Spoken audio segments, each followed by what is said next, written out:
नमस्कार दोस्तों, मैं अभय कुमार आप सभी को जेपीएससी पीटी सीरीज में स्वागत करता हूं।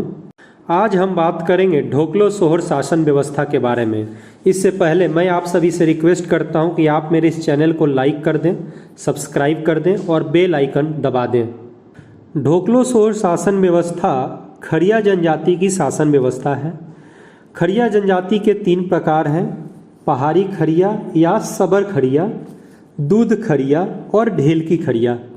तीनों प्रकार के खड़िया के जो शासन व्यवस्था है वह एक ही है और वो है ढोकलो सोहर शासन व्यवस्था।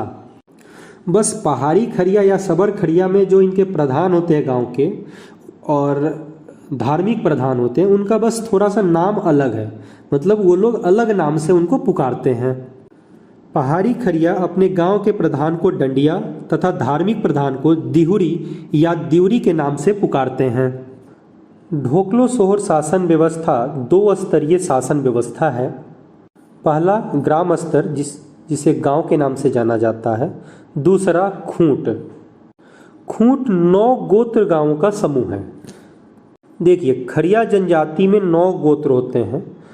ये जो 9 गोत्र के लोग होते हैं एक एक गांव में निवास करते हैं। जैसे एक गोत्र का आदमी लोग एक गांव में निवास करते हैं, वैसे ही आसपास के 9 अलग अलग गोत्रों के गांवों का समूह को खूंट कहा जाता है। अब बात करते हैं गांव। गांव का प्रधान को महतो कहते हैं। यह पद वंशानुगत होता है।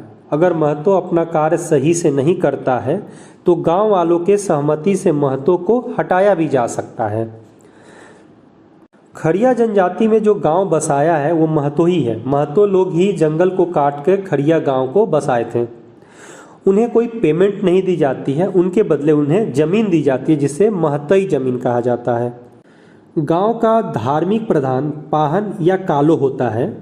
यह पद भी वंशानुगत होता है। पूजा पाठ हो या शादी विवाह हो, ये सब कार्य पाहन ही करता है तथा जन्म मृत्यु की देखरेख भी यही करता है। इसे भी कोई पेमेंट नहीं दी जाती है, उसके बदला इसे जमीन दी जाती है जिसे पहनई जमीन कहा जाता है। अब बात करते हैं करताहा के बारे में। यह गांव का नेता होता है, अर्थात संचालक होता है। गांव को यही संचालन करता है। इसका चुनाव 20 से 25 बुजुर्गों द्वारा किया जाता है।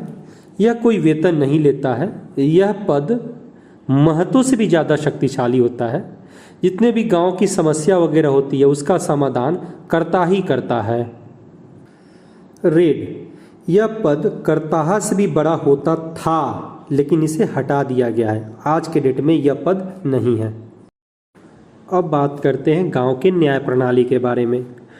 सभा को बुलाकर झगड़े का निपटारा किया जाता था। उस सभा में महतो, पाहन, करताहा, बड़े बुजुर्ग वगैरह उपस्थित होते थे। महतो की उपस्थिति अनिवार्य होती थी। झगड़े का जो फाइनल डिसीजन वो करताहा देता था और जो भी दंड का निर्णय लिया जाता था वह सर्वसम्मति से लिया जाता था। अब बात करते हैं भात भितार के बारे में। जैसे खड़िया ट्राइब्स में अगर किसी को सामाजिक बहिष्कार किया जाता है, जनरली सामाजिक बहिष्कार उस कंडीशन में होता था जब कोई यौन अपराध कर ले, समगोत्रीय विवाह वगैरह कर ले। उस केस में अगर उसे सामाजिक बहिष्कृत कर दिया गया, फिर से अपने समाज में लेने के लिए उसकी शुद्धिकरण की जाती थी, जिसे भात भितार कहा जाता है। यह भात भितार करताहा द्वारा किया जाता था। अब बात करते हैं खूंट के बारे में।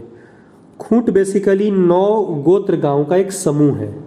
सभी गोत्र गांवों में या सिंपली सभी गांवों में एक एक करताहा होगा, तो उसी एक एक करताहा में से किसी एक को इस खूंट का हेड चुना जाएगा, जिसे खड़िया घाट के नाम से जाना जाता है। इसे अन्य गांव के करताहा, महतो तथा बुजुर्गों द्वारा चुनाव किया जाता है। अब बात करते हैं ढोकलो सोहर के बारे में। देखिए, ढोकलो का शाब्दिक अर्थ होता है बैठक और सोहर का शाब्दिक अर्थ होता है अध्यक्ष, मतलब बैठक का अध्यक्ष अर्थात सभापति। यह ढोकलो सोहर संपूर्ण खड़िया समाज का राजा होता है, जिसका चुनाव 3 वर्षों के लिए होता है और इसका साल में एक बार बैठक लगता है जिसका आयोजन करताहा करता है।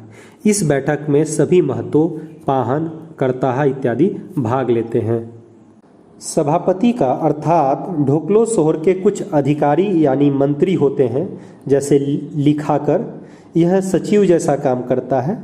जैसे रिपोर्ट वगैरह तैयार यही करता है। उसके बाद है तिजोकर, ये खजांची का काम करता है। वैसे ही है दीवान, जो सलाहकार होता है।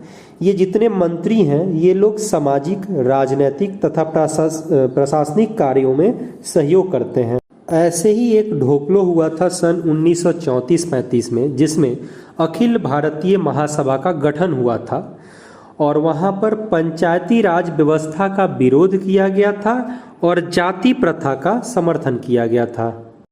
जैसे कि हमने देखा कि ढोकलो सोहर जो कि सभापति होते हैं, ये राष्ट्रपति हैं इनके, मतलब खरिया ट्राइब्स के राष्ट्रपति जैसा काम करते हैं ढोकलो सोहर। अगर कोई चीज़, कोई विवाद बाकियों से निपटारा नहीं होता था तब उनके पास लाया जाता था। तब हम देखते हैं इनका न्यायिक कार्य क्या था। गाँव की घटनाओं की सूचना ढोकलो सोहर को करताहा देता था। अगर एक से अधिक गांव या गोत्र से संबंधित कोई समस्या का समाधान करना होता था तो ढोकलो सोहर की अध्यक्षता में बैठक होती थी और वहीं पर निर्णय लिया जाता था। वैसे ही गैर खरिया से शादी का प्रस्ताव अगर कुछ रहता था, वो भी खरिया समाज के बैठक में ही फैसला लिया जाता था। जब कुछ बड़े मुकदमे होते थे, उसकी न्याय की बात आती थी तो राजा स्वयं फैसला लेता था। हाँ, उसमें मंत्रियों द्वारा उनको सहायता की जाती थी और अपना सलाह मंत्री राजा को देते थे, उसके हिसाब से राजा फैसला लेता था। जुर्माना से वसूल की गई राशि से मंत्रियों का वेतन दिया जाता था। कभी कभी जुर्माना के रूप में वस्तु भी लिया जाता था, जैसे खस्सी, हरिया, भात वगैरह। इस तरह ढोकलो सोहर शासन व्यवस्था यहीं समाप्त होता है और उम्मीद करते हैं कि यह वीडियो आप लोगों के लिए बहुत ही कारगर साबित होगी। इसमें मैं लगभग सभी पॉइंट इंक्लूड कर चुका हूं जो एग्जाम पॉइंट ऑफ व्यू से इम्पॉर्टेंट है। धन्यवाद।